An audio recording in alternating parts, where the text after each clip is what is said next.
That's how we graph this kind of surfaces called cylindrical surfaces. So again, the key is that we draw the projections on the axis that we have the variables, in this case the xy plane, and we extend this surface along the axis that it's missing in the variable on the equation. Okay, so let's see what's next about this. So, okay, let's look at the next and the fourth type of surfaces, the quadric surfaces. But before looking at the quadric surfaces, let's briefly review the conic sections. All right, that's something studied in a pre-calculus course. We also studied this in Calc 2 last semester. All right.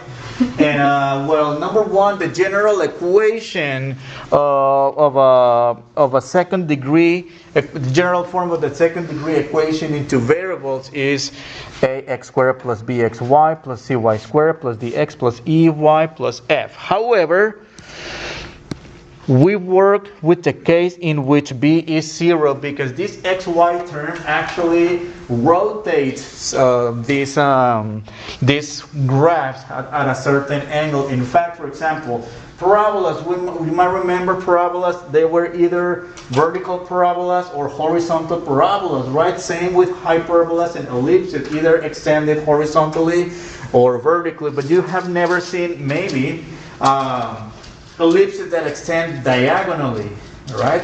Those equations are defined when we have that b term multiplying the xy term. Those you might get to see them in linear algebra. Linear algebra will teach you a spatial matrix. It's called a rotation matrix to when having some equation of a conic section, a parabola, ellipse, whatever it is. You turn that into some spatial matrix, do operations on the matrix, and the end result is a rotated conic section. And that's going to depend on how many degrees do you want to rotate that parabola or ellipse, etc.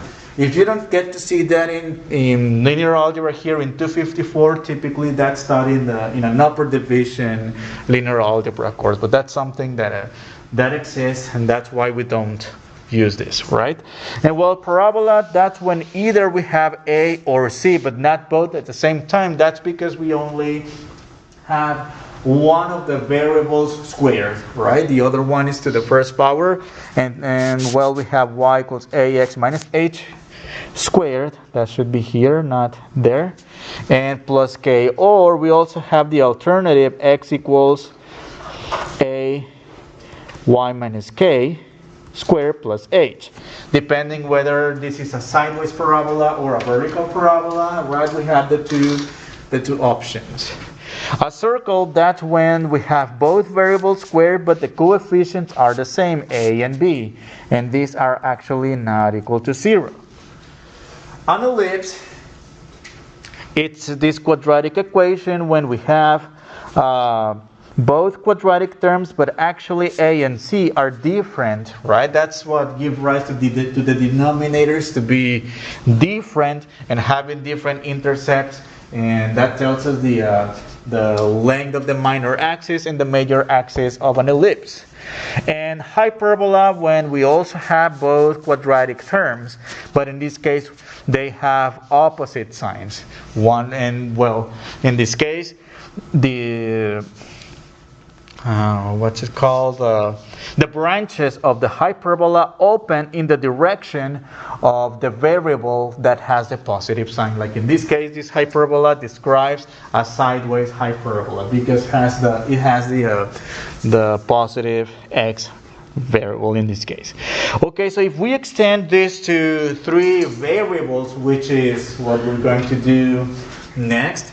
Well, so we're adding the z terms, and also we are considering the case in which these terms are d, e, and f are zeros.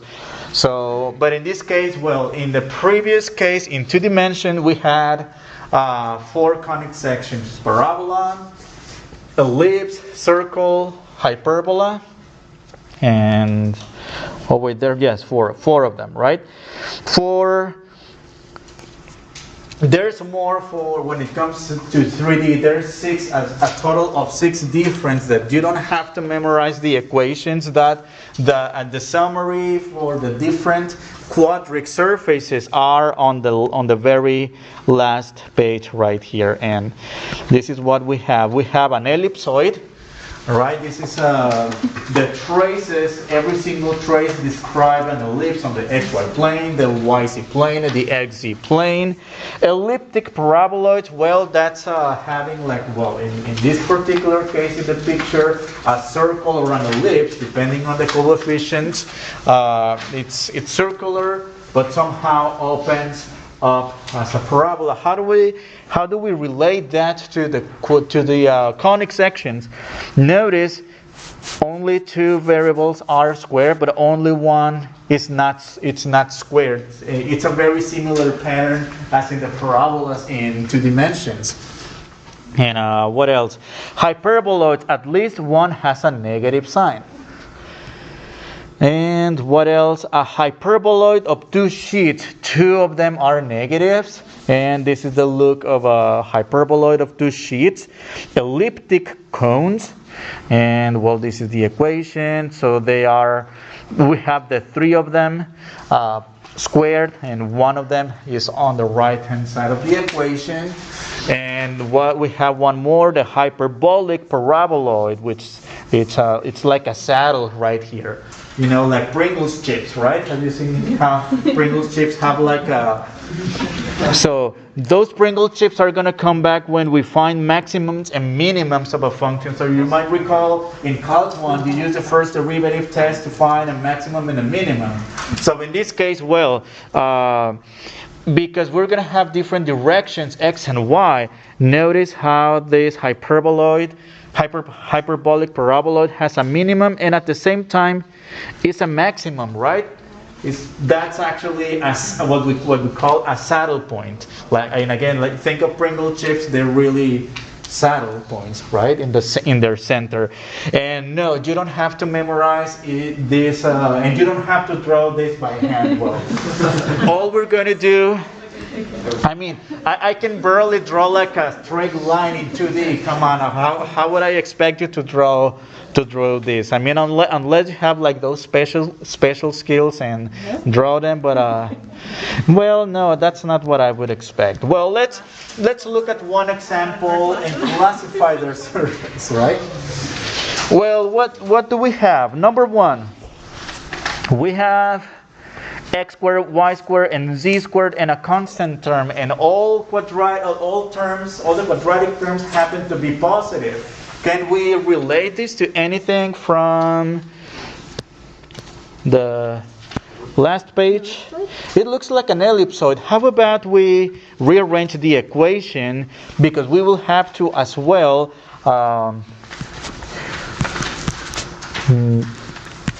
describe the traces along the xy plane, the yz plane, and the xz plane. So number 1, this is equal to 36, and we can divide the both sides of the equation by 36 to have it in the form of an ellipsoid, which is a 1 on the right hand side, which is very similar to the equation of the ellipse, having a 1 on the right hand side, but in this case we're adding one more term, the z term. So that's going to be x squared over 9 and plus y squared over 4 plus z squared over 36. Bless you. And that equals to 1. All right. So yes, indeed, this is an ellipsoid. All right. This is an ellipsoid. Well, let's describe the traces. Let's describe the traces. So in this case, the xy trace.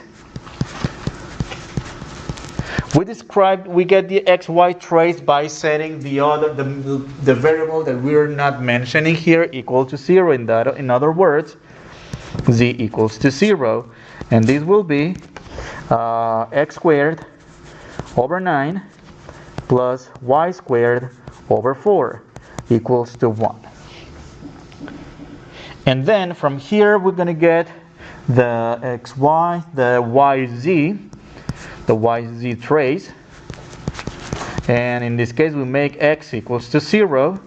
This would give us y squared over 4 plus z squared over 36 equals to 1. And last but not least, the xz trace. This is very similar to what we did last time with the plane when we had the intersection of the three intercepts of a plane, but we're going to use these traces in a way to help us draw this by hand. Of course, yes, it's not going to be pretty, but I mean, we will try. All right? We'll try. So the xz trace, y equals to 0, that's going to leave us with x squared over 9 plus z squared over 36. So we are going to draw three ellipses in different perspectives, in different directions. Okay, let's do this space right here. All right, and well, we need the negative sides.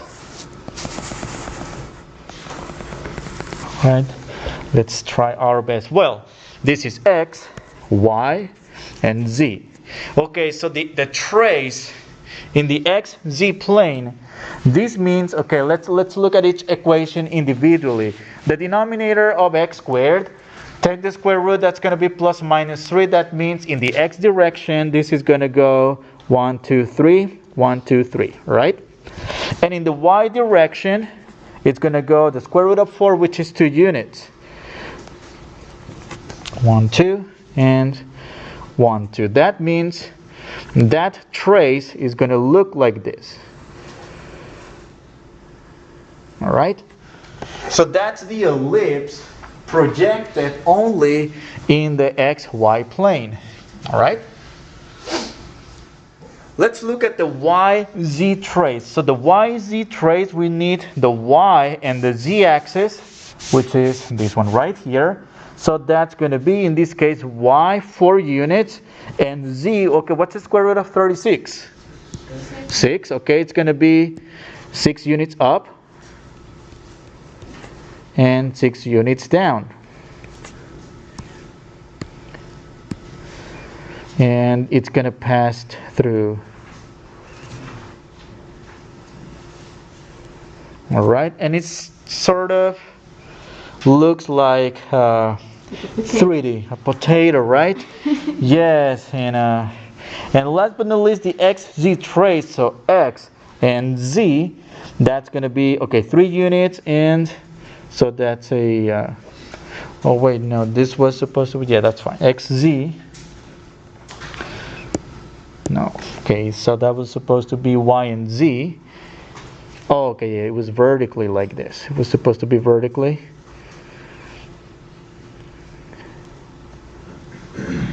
All right, and the other one is the x and z trace, which is 3 units. And this actually encloses the entire solid.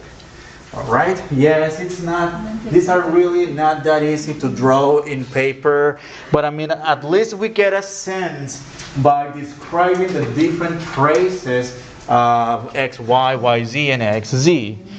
Let's do one other example. Let's do one more.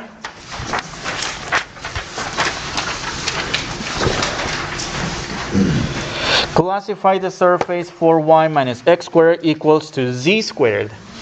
Okay, what do we have? We have only 2 square variables and 1 to the first power. So when we have only 1 to the first power, the trick here is to solve for that one that is to the first power. That is for y equals x squared plus z squared, and y equals x squared over 4 plus z squared over 4. All right? An elliptic paraboloid? It's like an elliptic paraboloid.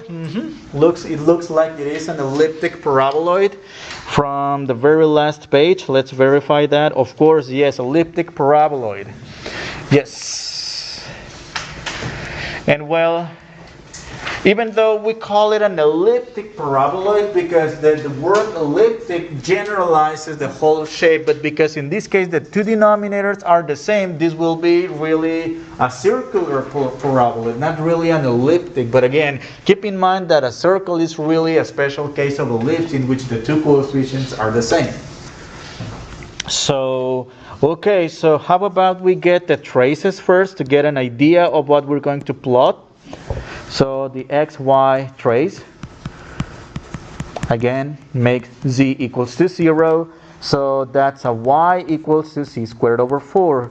Isn't that our parabola?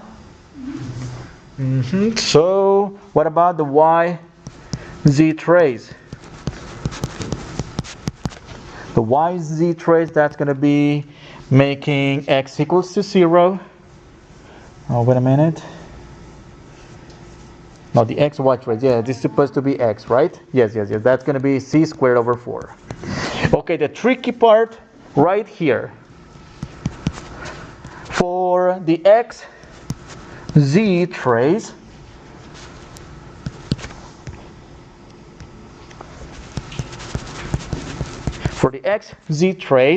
well, in this case we make y equals to 0. All right, but what is this going to be? 0 equals to x squared over 4 plus z squared over 4. Well, okay.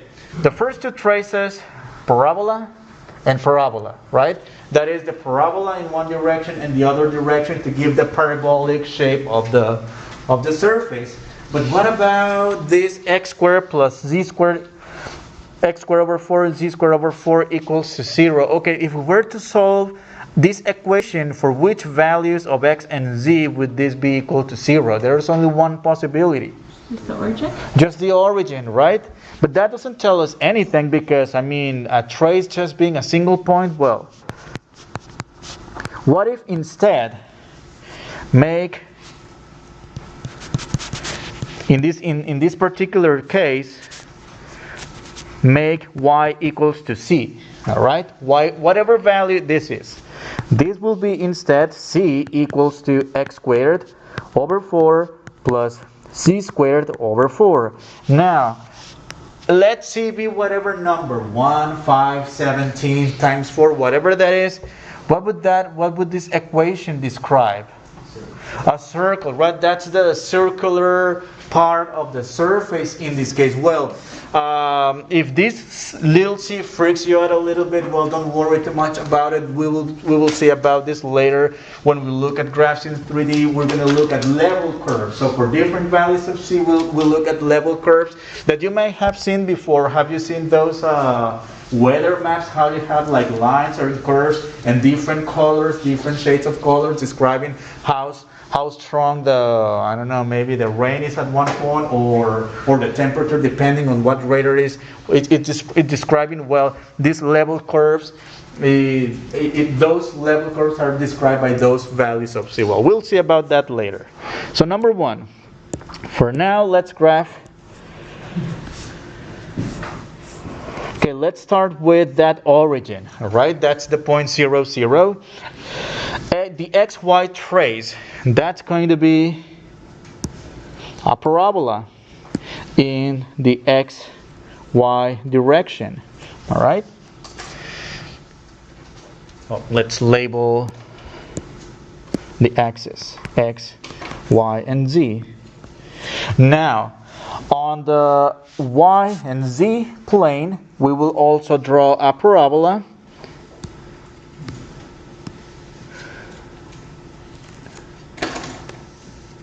Right? And well, to give a perspective of 3D, because in the x, z direction, that's where we have this circular shape. So in this case, what do we have? We have a circular or elliptic paraboloid opening in the direction of y. In this case, if you would like to see like a pattern recognition, this paraboloid is opening in the direction of the axis that contains the letter to the first power in our equation. For example, What if we had the equation instead? Okay, let me give you the solved equation. So x equals to y squared over 4 plus z squared over 4. So we will have another paraboloid, circular paraboloid, but in which direction would that paraboloid be opening to? In this direction, right? So somewhere like here. All right. See how hard it is to draw this?